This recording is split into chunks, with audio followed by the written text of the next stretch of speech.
Hello प्यारे बच्चों, कैसे हो आप लोग। उम्मीद करता हूं आप सब स्वस्थ होंगे, मस्त होंगे और बहुत ही मस्ती के साथ अच्छे से पढ़ाई भी कर रहे होंगे। बच्चों, आज मैं आप लोगों के लिए क्लास 10th का इंग्लिश का बहुत मोस्ट इंपॉर्टेंट टॉपिक है पोएम एंड सेंट्रल आइडिया। अब चूंकि ये दो ऐसे टॉपिक हैं जो बोर्ड एग्जाम में हर बार पूछे जाते हैं, हर साल आता है, ठीक है, तो ये इतने मस्ट क्वेश्चन है कि इनको अभी से तैयार रखिए और आपका 6 नंबर बोर्ड एग्जाम के लिए कंफर्म हो जाएगा। ठीक है, अब सेंट्रल आइडिया और पोएम, पहले जब आपने मॉडल पेपर देखा होगा उसमें ये दोनों टॉपिक एक ही में आते थे। आपके पास ऑप्शन होता था या तो आप पोएम लिखिए या फिर आप सेंट्रल आइडिया लिखिए। बट अब की बार से क्या हो गया है, जो नया सिलेबस लागू हुआ है उसके अकॉर्डिंग पोएम आपका 3 नंबर का अलग पूछा जाता है और सेंट्रल आइडिया अलग आता है। ठीक है, तो अब जो है दोनों क्वेश्चन सेपरेट हो गए हैं, सेंट्रल आइडिया अलग हो गया है और पोएम अलग हो गया है। यानी अब आपको बोर्ड एग्जाम में बच्चों, ठीक है, 3+3, ठीक है, 3 नंबर देखने को मिलेंगे। 3 नंबर का पोएम और 3 नंबर का आपका सेंट्रल आइडिया, यानी अब ये टोटल आपका 6 नंबर का क्वेश्चन आएगा। ठीक है, तो 6 नंबर अभी से तैयार रखिए क्योंकि ये बहुत छोटा सा टॉपिक है और ये आप लोग 1 घंटे मेहनत कर दो, आपका 6 नंबर बोर्ड एग्जाम में कंफर्म हो जाएगा।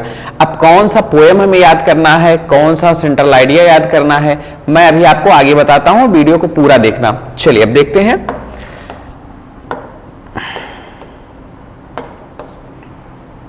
तो सबसे पहले आप पोएम का 2 स्टैंजा याद कीजिए। याद करने का बेस्ट तरीका 4-4 लाइन का 2 स्टैंजा। अब 2 मैं क्यों कह रहा हूं, एक ही क्यों नहीं बता रहा हूं, उसका रीजन ये है बच्चों कि आपको बोर्ड पेपर में 2 स्टैंजा, एक तो आपको लिखने के लिए आएगा, एक्सप्लेन करने के लिए एक स्टैंजा आ गया बोर्ड पेपर में और आपसे क्वेश्चन कहेगा कि इसको एक्सप्लेन कीजिए, ठीक है, और उसका एक्सप्लेनेशन पूरा दीजिए, रेफरेंस लिखिए, कॉन्टेक्स्ट लिखिए। तो जो स्टैंजा आपके बोर्ड पेपर में पूछेगा एक्सप्लेनेशन के लिए, वो हमें कॉपी नहीं करनी है। जब दूसरे क्वेश्चन में कहेगा कोई 4 लाइन की पोएम लिखो, तो उस स्टैंजा को नहीं कॉपी करना है, ठीक है, हमें उसको छोड़ के कोई दूसरा स्टैंजा लिखना है। तो इसलिए 2 हमें याद करना। मान लीजिए अगर एक आ जाता है आपके लिए एक्सप्लेनेशन के लिए बोर्ड कॉपी में और आपने वही याद कर रखा है, तो वो तो हमें लिखना नहीं है, ठीक है, तो आपका वो 3 नंबर छूट जाएगा। इसलिए ये 2 स्टैंजा बहुत ज्यादा इंपॉर्टेंट है। जैसे सबसे पहला स्टैंजा आपका है, ठीक है, केवल फर्स्ट चैप्टर का दोनों स्टैंजा याद कर लीजिए, इससे ज्यादा कुछ नहीं पोएम में लर्न करना है। द वे ए क्रो शोक down on me the dust of snow from ये हेमलॉक ट्री। ठीक है, मान लीजिए ये स्टैंजा आपको एक्सप्लेनेशन के लिए आ जाता है, ठीक है, एक्सप्लेनेशन के लिए आ जाता है, तो आपको ये स्टैंजा बोर्ड कॉपी में बिल्कुल भी नहीं लिखना है, क्योंकि अब 2 क्वेश्चन आएंगे, एक तो आपको स्टैंजा लिखने के लिए आएगा और दूसरा स्टैंजा का एक्सप्लेनेशन के लिए आएगा। तो जो एक्सप्लेनेशन के लिए मान लीजिए ये आ गया, तो इसको नहीं लिखना है, ठीक है, इसको छोड़ देना है आपको, ये तैयार रखिए। अब आप दूसरा, आपके पास 2 याद किए हैं तो दूसरी चॉइस है। मान लीजिए आपने सेकंड ये याद कर लिया, ठीक है, फर्स्ट आपने पहला वाला हुआ याद किया और दूसरा जो है सेकंड ये स्टैंजा याद कर लिया। Has given my heart a change of mood and saved some part of a day add I had rued. ठीक है, तो आपने अब 2 स्टैंजा याद कर लिया, तो यहां पे आपका 3 नंबर का ये क्वेश्चन बोर्ड एग्जाम में कंफर्म हो गया। ठीक है, कंफर्म हो गया। आपको क्वेश्चन देगा और पूछेगा कि अपने पूरे सिलेबस से कोई 4 लाइन की पोएम लिखिए जो आपने याद किया हो, और सीधा सीधा लिखेगा do not copy of the above, ठीक है, stanza which is given in the question paper. तो जो क्वेश्चन पेपर में स्टैंजा दिया है उसको नहीं कॉपी करना है। तो मान लीजिए अगर ये एक्सप्लेनेशन के लिए आ गया कि इसका जो है रेफरेंस, कॉन्टेक्स्ट और एक्सप्लेनेशन दीजिए, तो आप पहले वाला उठा के लिख दो। पहला वाला दिया है उसमें तो आप दूसरा वाला उठा के लिख दो, यानी आपको कॉपी नहीं करनी है। तो इस तरीके से आपका 3 नंबर बोर्ड एग्जाम में कंफर्म है। ये तो हुआ पोएम। अब सेंट्रल आइडिया कैसे लिखना है, सेंट्रल आइडिया क्या होता है, यानी सेंट्रल आइडिया भी आपका 3 नंबर का बोर्ड पेपर में पूछेगा। ठीक है, तो अब चलिए जो इंपॉर्टेंट सेंट्रल आइडिया हैं उनको देख लेते हैं कि आपको कौन सा सेंट्रल आइडिया याद करना है, या फिर आप नहीं याद कर पाते हैं तो कैसे लिखना है। सबसे पहला आपका सेंट्रल आइडिया है, ठीक है, डस्ट ऑफ स्नो से, यानी इसके राइटर जो हैं रॉबर्ट ली फ्रोस्ट। कौन से राइटर हैं, रॉबर्ट ली फ्रोस्ट। इन्होंने जो है इस पोएम को, ठीक है, कंपोज किया है। तो इस पोएम का जो केंद्रीय भाव है, सबसे पहले उसको समझ लो। पोएम का उद्देश्य क्या है, मकसद क्या है, उसको समझ लो, वही आपका सेंट्रल आइडिया होता है। ठीक है, वही आपका सेंट्रल आइडिया होता है। आप उसको अपने टूटे फूटे शब्दों में भी लिखोगे तो भी आपको पूरे के पूरे नंबर मिलेंगे। यानी ये भी 3 नंबर का बहुत ज्यादा इंपॉर्टेंट क्वेश्चन है। अब चलिए देखते हैं, in the poem dust of snow, जो आपकी कविता है, पोएम है dust of snow, the poet wants to convey that sometimes certain moments और action which are simple have larger significance. तो पोएट क्या कहता है कि कभी कभी, ठीक है, जीवन में कुछ छोटे से मोमेंट होते हैं, सर्टेन मोमेंट्स, या फिर कुछ छोटे से कार्य होते हैं, एक्शंस होते हैं, जिनका जो प्रभाव होता है, सिग्निफिकेंस होता है, बहुत लंबा होता है पूरे जीवन में। यानी छोटी छोटी चीजों का हमारे जीवन में, ठीक है, उनका लंबा प्रभाव होता है। कभी कभी ऐसी घटनाएं घटित होती है हमारे सामने जो देखने में तो बड़ी सिंपल सी लगती है, बड़ी छोटी सी, लेकिन वो हमें ऐसे सीख देती हैं कि हम उस रास्ते पर पूरा जीवन चलते हैं। ठीक है, तो ये इस कविता के माध्यम से हमें पोएट बताना चाहते हैं। चलिए देखते हैं कौन सी सीख है। They can change the mood और लाइफ ऑफ ए पर्सन। और ये ऐसी सीख होती हैं, ऐसे क्षण होते हैं बेटा, जो किसी के जीवन को और उसके मूड को, ठीक है, उसके जीवन को या फिर उसके मूड को बदल देते हैं। मूड को भी बदल देते हैं या फिर उसके पूरे लाइफ को बदल देते हैं। हमें पूरे लाइफ के लिए एक सीख मिल जाती है। ठीक है, the way A crow shakes down dust of snow, जिस तरीके से जो कौवा होता है उसने बर्फ की धूल को यानी डस्ट ऑफ स्नो को, ठीक है, हिलाया।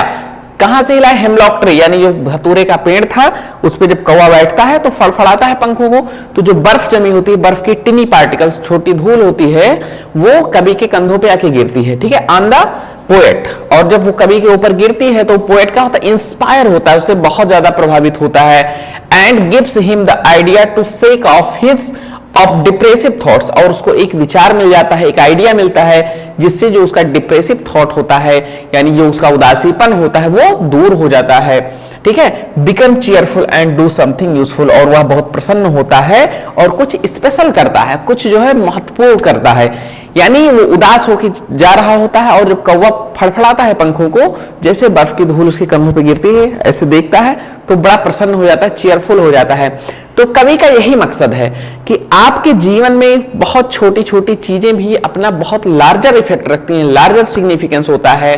तो इसलिए, ठीक है, हमें छोटे छोटे कार्यों से भी, छोटे छोटे मूवमेंट से भी बहुत बड़ी सीख लेनी चाहिए। ठीक, तो ये इसका केंद्रीय भाव है। अब यही चीज आप इसको हिंदी में अच्छे से समझ गए, ठीक है, बहुत अच्छे से आप समझ गए।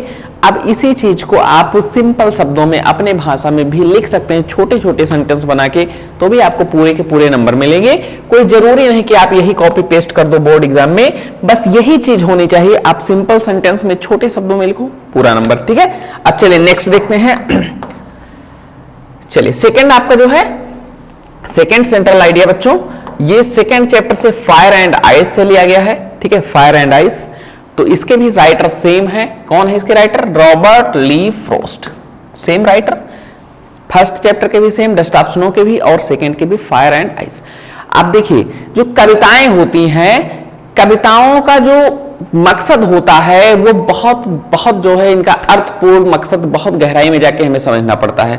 ये थे कि हम सिंपल सा किसी को उठा के कुछ कह दिए, हो गया, लेकिन जो कविताएं होती हैं, बातें तो कुछ और होती हैं, लेकिन उनका टारगेट और मकसद कुछ और होता है, तो हमें समझने की जरूरत है।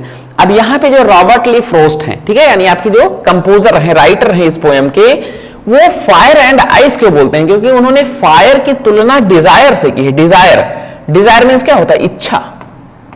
इच्छा, ठीक है। और कौन से डिजायर? वायलेंट डिजायर, यानी जो तीव्र इच्छा होती है, किसी चीज को पाने की ललक, जिसमें आदमी पागल हो जाता है उसको पाने के लिए, तो उस इच्छा की बात हो रही है। और जो आइस है, यानी बर्फ होता है, ये हेट्रेड, यानी जो हमारे जीवन में उदासी होती है, इससे तुलना करता है। उदासी, ठीक है, उदासी से इसकी तुलना करता है, और इसकी तुलना इच्छाओं से करता है, वायलेंट डिजायर से। तो कह रहा है कभी, इस पोएम के माध्यम से हमें बताना चाहता है कि हमारे जीवन में चाहे उदासी हो या फिर चाहे तीव्र इच्छा हो, यानी फायर हो या फिर आइस हो, दोनों ही जीवन को समाप्ति के लिए, यानी विश्व की समाप्ति के लिए समान रूप से जो है बराबर हैं। यानी अगर बहुत ज्यादा तीव्र इच्छा हो जाएगी किसी के अंदर, वायलेंट डिजायर हो जाएगा, या उसका जीवन एकदम खाली खाली हो जाएगा, एकदम नीरस हो जाएगा, किसी से कोई मतलब ही नहीं, सारा प्रेम संबंध, प्रेम भाव खत्म हो जाएगा, तो भी उसका जीवन नष्ट समझो। और यदि ये सारे मनुष्यों के अंदर व्याप्त हो जाएंगी तो पूरे संसार को ही नष्ट समझो। यार ऊपर वाले ने, ईश्वर ने हमें किस लिए यहां भेजा है, किस मकसद से? सब आओ यहाँ मोहब्बत से रहो, ठीक है। जो जीवन मिला है, मकसद मिला है, उसको पूरा करो, ठीक है। जो नेचर ने हमें दिया है, प्रकृति ने हमें दिया है, उसका सही तरीके से उपभोग करो। ये नहीं कि गलत, हमें जितनी चाहिए उसका 10 गुना हम स्टोर कर ले रहे हैं, खराब कर दे रहे हैं उसको, ठीक है। और जो पाने के पात्र और लोग हैं चीजों को, उनको मिल ही नहीं रहा है, तो ये गलत चीज है ना। तो कहने का मतलब है कि हमें अपनी इच्छाओं को सीमित रखना है, हमें उतना ही उपभोग करना है जितनी हमें आवश्यकता हो, जिससे ना तो हमें कष्ट हो और ना दूसरे व्यक्ति को कष्ट हो। और साथ ही साथ जीवन संबंधों में मधुरता भी लानी है, मित्रों के साथ, परिवार के साथ, लोगों के साथ। क्योंकि अपने यहाँ एक कहावत है भारत में, वसुदेव कुटुंबकम, यानी जो सारा संसार है, पूरा विश्व है, वो एक परिवार है। तो विश्व में जितने भी मानव समाज है, जितने भी मनुष्य, सब हमारे परिवार ही तो है ना। तो उनसे हमें कैसा बैर रखना, कैसा जो है दुश्मनी शत्रुता रखना, सबको प्रेम बांटो, खुद में प्रेम उगाओ, यही इस जो है कविता का जो है माध्यम है, कविता के कहने का मतलब है। चलो इसको थोड़ा सा देखते हैं। तो देखिए, poet equates fire with desire and eyes with hatred. तो जो कवि है ये आग को इच्छाओं से और बर्फ को उदासी से, ठीक है, इंडिकेट कर रहा है। Both of these are growing with enormous speed. और ये जो दोनों चीजें हैं, यानी जो इच्छा और उदासी है, दोनों ही बहुत ही इनॉर्मस स्पीड, यानी बहुत ही तीव्र गति से बढ़ रही हैं मनुष्यों के अंदर। इफ वी डोंट चेक, ठीक है, if we don't check them from growing, यदि हम उनको नहीं चेक करते हैं, यदि हम उनको नहीं मापते हैं, अपने अंदर नहीं झांक के देखते हैं, ठीक है, द वर्ल्ड विल पेरिश, तो सारा संसार नष्ट हो जाएगा। पेरिश मींस क्या होता है? नष्ट होना, समाप्त होना। यानी अगर हम अपने आप को नहीं चेक करेंगे, ठीक है, अपने अंदर नहीं झांकेंगे कि हमारे अंदर कौन सी कमियां हैं, क्या जो है उदासीपन बहुत ज्यादा आ रहा है या हमारे अंदर तीव्र इच्छा हो रही है, तो पूरा संसार नष्ट हो जाएगा। यानी ये सभी मनुष्यों की बात हो रही है। So we must retain, ठीक है, our desires and love our fellow beings। इसलिए जो है हमें अपनी इच्छाओं को रिटेन यानी सीमित रखना है, और अपने जितने फेलो बीइंग्स हैं, जितने मित्र हैं, सगे संबंधी हैं, सबसे बहुत प्रेम करना है, ठीक है। तो इच्छाओं का मतलब हमें सीमित रखना है, जितनी हमें जरूरत हो उतनी चाहिए, उससे ज्यादा, ठीक है, आप ले जाओ। अब मान लीजिए नेचर ने हमें वाटर दिया है, अब ये थोड़ी कि हम पूरा वाटर स्टोर कर लें और किसी को जो है प्यासे मार दें, ऐसा नहीं, ठीक है। हमारी जितनी आवश्यकता है हम ले लें, बाकी सबके लिए, ठीक है। तो ये आपका जो है इस सेंट्रल आइडिया का केंद्रीय भाव है, मतलब इस पोयम का जो है सेंट्रल आइडिया है, पोयम का केंद्रीय भाव है, और इसको हम इसी तरीके से लिखेंगे। तो यहाँ पे बच्चों हम लोगों ने देखा कि ये दो सेंट्रल आइडिया और ये दो पोएम आपके बोर्ड एग्जाम के लिए बहुत ज्यादा इंपॉर्टेंट है, इनको बहुत अच्छे से। बच्चों आपको मैं बहुत ही खुशखबरी की बात बताता हूं, बहुत बड़ी खुशखबरी है आपके लिए, क्योंकि हमारे चैनल पे सरवन लेक्चरर ऐप पे आप जाइए, उसको डाउनलोड कीजिए, वहां से आपको, ठीक है, क्रैश कोर्स मिलेगा, और इसकी फीस मात्र 499 रुपए है। जिन बच्चों ने अभी तक कुछ भी नहीं पढ़ा है, बिल्कुल भी शुरुआत नहीं की है, उनके लिए भी बहुत बड़ी खुशखबरी, वो भी एक नए सिरे से बहुत अच्छे ढंग से उनकी तैयारी कराई जाएगी, वो भी बहुत आसानी से ज्वाइन कर सकते हैं। और आपको बहुत अधिक जानकारी चाहिए तो आप इस नंबर पे कांटेक्ट कीजिए, ठीक है, आपको सारी जानकारी दी जाएगी। इस क्रैश कोर्स में बच्चों आपको 1 शॉर्ट वीडियो, ठीक है, उसके साथ साथ जो महत्वपूर्ण प्रश्न है, यानी जितने इंपॉर्टेंट क्वेश्चन है आपके बोर्ड एग्जाम के लिए, वो सारे प्रश्न सॉल्व करवाए जाएंगे, आपको बहुत अच्छे ढंग से तैयार कराया जाएगा। इसके साथ साथ जो नोट्स हैं, आपको नोट्स बनाने की भी जरूरत नहीं है, इधर उधर भटकने की बिल्कुल जरूरत नहीं है। जितने इंपॉर्टेंट नोट्स हैं वो आपको इस पे मिलेंगे, ठीक है, ऐप पे। और आपको 3 साल के जो पेपर हैं, यानी बोर्ड एग्जाम के लिए जो 3 साल के, पिछले 3 साल के पेपर हैं, वो सब कुछ सॉल्व करवाया जाएगा। तो इसकी फीस मात्र 499 रुपए है, तो जल्दी कीजिए। ये जो है सुविधा केवल शुरू के 500 छात्रों के लिए है, अन्यथा इसकी फीस आगे बढ़ सकती है। तो आप लोग जल्दी से ज्वाइन करें और क्रैश कोर्स का फायदा उठाएं। बच्चों अगर आपको पेमेंट करना है तो आप इस नंबर पे कांटेक्ट कर लीजिए, यहां पेमेंट कर सकते हैं। ये आपका नंबर है सामने 9918863196। तो आप इस पे कांटेक्ट कीजिए, व्हाट्सएप कीजिए, ठीक है, व्हाट्सएप पे मैसेज कीजिए, आप इस पे पेमेंट कीजिए और बैच को जल्दी से ज्वाइन कीजिए और अपने भविष्य को ब्राइट बनाइए और अच्छे से पढ़ाई की शुरुआत कीजिए।